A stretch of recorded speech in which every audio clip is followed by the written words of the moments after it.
ರಾಜ್ಯದಲ್ಲಿ ಸಂಪುಟ ವಿಸ್ತರಣೆಯ ಬಗ್ಗೆ ಚರ್ಚೆ ಆರಂಭವಾದಂತೆ ಕಾಣಿಸ್ತಾ ಇದೆ.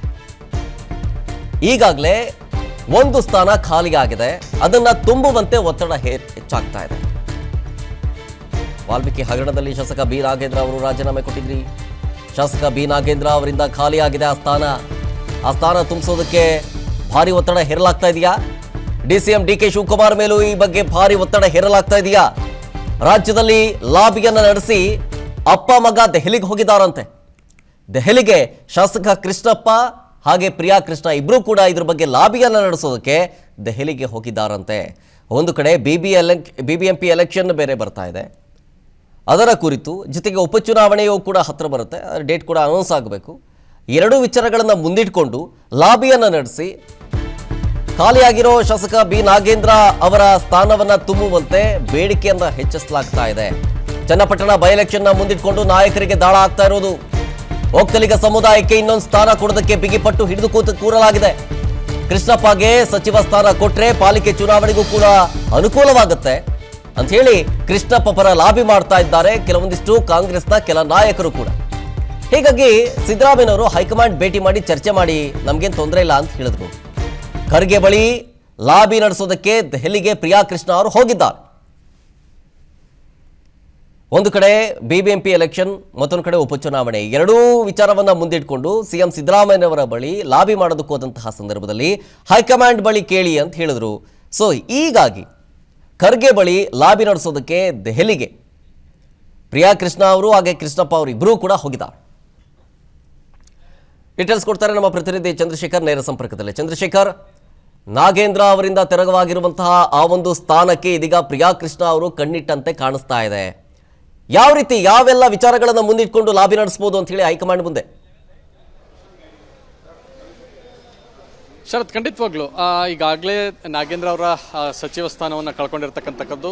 ಈಗಾಗಲೇ ಆ ಒಂದು ಸ್ಥಾನಕ್ಕೆ ಬಹಳಷ್ಟು ತೀವ್ರ ಪೈಪೋಟಿ ನಡೀತಾ ಇದೆ. ಈಗಾಗಲೇ ಅನೇಕ ಸಮುದಾಯಗಳು ಈಗಾಗಲೇ ಹಿಂದುಳಿದಂಥ ಸಮಾಜ ಕಲ್ಯಾಣ ಇಲಾಖೆ ಅಡಿಯಲ್ಲಿ ಬರ್ತಾ ಇತ್ತು ಮುಂಚೆ ಈ ಖಾತೆ, ಆದರೆ ಈಗ ಅದನ್ನು ಪ್ರತ್ಯೇಕ ಮಾಡಿರೋದ್ರಿಂದ ಹಿಂದುಳಿದ ಸಮುದಾಯದ ನಾಯಕರಿಂದ ಬಹಳ ಹೆಚ್ಚಾಗಿ ಈ ಒಂದು ತಮ್ಮ ಸಮುದಾಯಕ್ಕೆ ಬೇಕು ಅನ್ನುವಂಥದ್ದು. ಆದರೆ ಈಗ BBMP ಎಲೆಕ್ಷನ್ನು ಜೊತೆಯಲ್ಲೇ ಬೇರೆ ಬೇರೆ ಏನು ಚನ್ನಪಟ್ಟಣದ ಬೈ ಎಲೆಕ್ಷನ್ ಕೂಡ ಬರ್ತಿರೋದ್ರಿಂದ ಒಕ್ಕಲಿಗ ಸಮುದಾಯಕ್ಕೆ ಈ ಒಂದು ಹೆಚ್ಚು ಮನ್ನಣೆಯನ್ನು ಕೊಡಬೇಕು, ಆ ಮೂಲಕ ಈ ಒಂದು ಮತವನ್ನು ಹೆಚ್ಚಾಗಿ ಗಳಿಸ್ಬೋದು ಅನ್ನುವಂಥ ಒಂದಷ್ಟು ಸ್ಟ್ರಾಟಜಿಯನ್ನು ಕಾಂಗ್ರೆಸ್ ಮಾಡ್ಕೊಳ್ತಾ ಇದೆ. ಸೊ ಹೀಗಾಗಿ ಒಕ್ಕಲಿಗ ಸಮುದಾಯಕ್ಕೆ ಈ ಒಂದು ಖಾತೆ ಸಿಕ್ಕಿದ್ದೆ ಆದಲ್ಲಿ ಈ ಬೇರೆ ರೀತಿಯಲ್ಲಿ ಅಂದರೆ ಬೆಂಗಳೂರಿನ ಜನತೆ ಸೇರಿದಂತೆ ಬೇರೆ ಬೇರೆ ಚುನಾವಣೆಯಲ್ಲೂ ಕೂಡ ಇದು ವರ್ಕೌಟ್ ಆಗುತ್ತೆ ಅನ್ನುವಂಥದ್ದು ಒಂದಷ್ಟು ಚರ್ಚೆ ಆಗ್ತಾ ಇದೆ. ಹೀಗಾಗಿ ಈ ಒಂದು ಖಾತೆಯನ್ನು ಅಥವಾ ಖಾಲಿ ಇರ್ತಕ್ಕಂಥ ಈ ಸಚಿವ ಸ್ಥಾನಕ್ಕೆ ಬಹಳಷ್ಟು ಜನ ನಾ ಮುಂದೆ ತಾ ಮುಂದೆ ಅನ್ನುವಂಥದ್ದು ಮುಂದೆಗೆ ಬರ್ತಾ ಇರ್ತಕ್ಕಂಥದ್ದು. ಈಗಾಗಲೇ 2.5 ವರ್ಷದ ಬಳಿಕ ಬೇರೆಯವರಿಗೆ ಅವಕಾಶವನ್ನು ಮಾಡಿಕೊಡೋದಾಗಿ ಹೇಳ್ತಾ ಇದ್ರು, ಆದರೆ ಈಗಲೇ ಒಂದು ಸಚಿವ ಸ್ಥಾನಕ್ಕೆ ಲಾಬಿಯನ್ನ ಮಾಡ್ತಾ ಇರ್ತಕ್ಕಂಥದ್ದು. ಹೀಗಾಗಿ ಕೃಷ್ಣಪ್ಪ ಅವರ ಪರವಾಗಿ ಈಗ ಪ್ರಿಯಕೃಷ್ಣ ಅವರು ಲಾಬಿ ಮಾಡಲಿಕ್ಕೆ ತಂದೆಯ ಪರವಾಗಿ ಈಗ ದೆಹಲಿಗೆ ಹೋಗಿ ಅಲ್ಲಿ ಒಂದಷ್ಟು ಮಾತುಕತೆಯನ್ನ ಮಾಡಲಿಕ್ಕೆ ಮುಂದಾಗಿರ್ತಕ್ಕಂಥದ್ದು. ಹಾಗೆ ಇದರಲ್ಲಿ ಎಷ್ಟು ಯಶಸ್ವಿ ಆಗ್ತಾರೆ ಅನ್ನೋದು ಕೂಡ ಬಹಳ ಕುತೂಹಲ ಇರತಕ್ಕಂಥದ್ದು. ಶರತ್, ಥ್ಯಾಂಕ್ ಯು ಚಂದ್ರಶೇಖರ್ ಡೀಟೇಲ್ಸ್ಗಾಗಿ. ರಾಜ್ಯದಲ್ಲಿ ಸಂಪುಟ ವಿಸ್ತರಣೆಯ ಬಗ್ಗೆ ಚರ್ಚೆ ಆರಂಭವಾದಂತೆ ಕಾಣಿಸ್ತಾ ಇದೆ.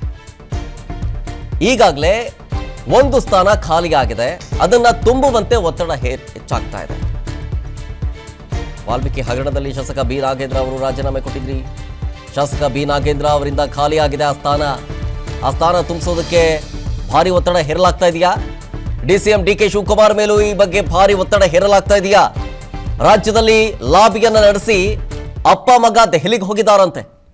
ದೆಹಲಿಗೆ ಶಾಸಕ ಕೃಷ್ಣಪ್ಪ ಹಾಗೆ ಪ್ರಿಯಾ ಕೃಷ್ಣ ಇಬ್ರು ಕೂಡ ಇದ್ರ ಬಗ್ಗೆ ಲಾಬಿಯನ್ನ ನಡೆಸೋದಕ್ಕೆ ದೆಹಲಿಗೆ ಹೋಗಿದ್ದಾರಂತೆ.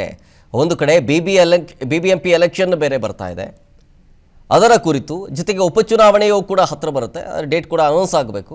ಎರಡೂ ವಿಚಾರಗಳನ್ನು ಮುಂದಿಟ್ಕೊಂಡು ಲಾಬಿಯನ್ನ ನಡೆಸಿ ಖಾಲಿಯಾಗಿರೋ ಶಾಸಕ ಬಿ ನಾಗೇಂದ್ರ ಅವರ ಸ್ಥಾನವನ್ನ ತುಂಬುವಂತೆ ಬೇಡಿಕೆಯನ್ನ ಹೆಚ್ಚಿಸಲಾಗ್ತಾ ಇದೆ.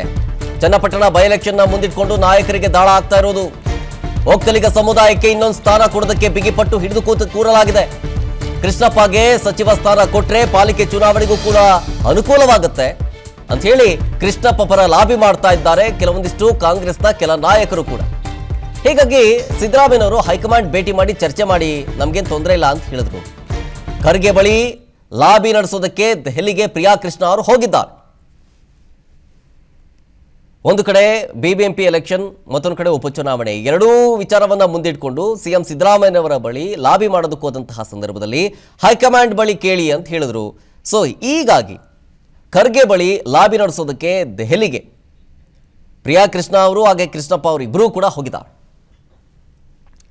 ಡೀಟೇಲ್ಸ್ ಕೊಡ್ತಾರೆ ನಮ್ಮ ಪ್ರತಿನಿಧಿ ಚಂದ್ರಶೇಖರ್ ನೇರ ಸಂಪರ್ಕದಲ್ಲಿ. ಚಂದ್ರಶೇಖರ್, ನಾಗೇಂದ್ರ ಅವರಿಂದ ತೆರವಾಗಿರುವಂತಹ ಆ ಒಂದು ಸ್ಥಾನಕ್ಕೆ ಇದೀಗ ಪ್ರಿಯಾ ಕೃಷ್ಣ ಅವರು ಕಣ್ಣಿಟ್ಟಂತೆ ಕಾಣಿಸ್ತಾ ಇದೆ. ಯಾವ ರೀತಿ ಯಾವೆಲ್ಲ ವಿಚಾರಗಳನ್ನು ಮುಂದಿಟ್ಕೊಂಡು ಲಾಬಿ ನಡೆಸಬಹುದು ಅಂತ ಹೇಳಿ ಹೈಕಮಾಂಡ್ ಮುಂದೆ?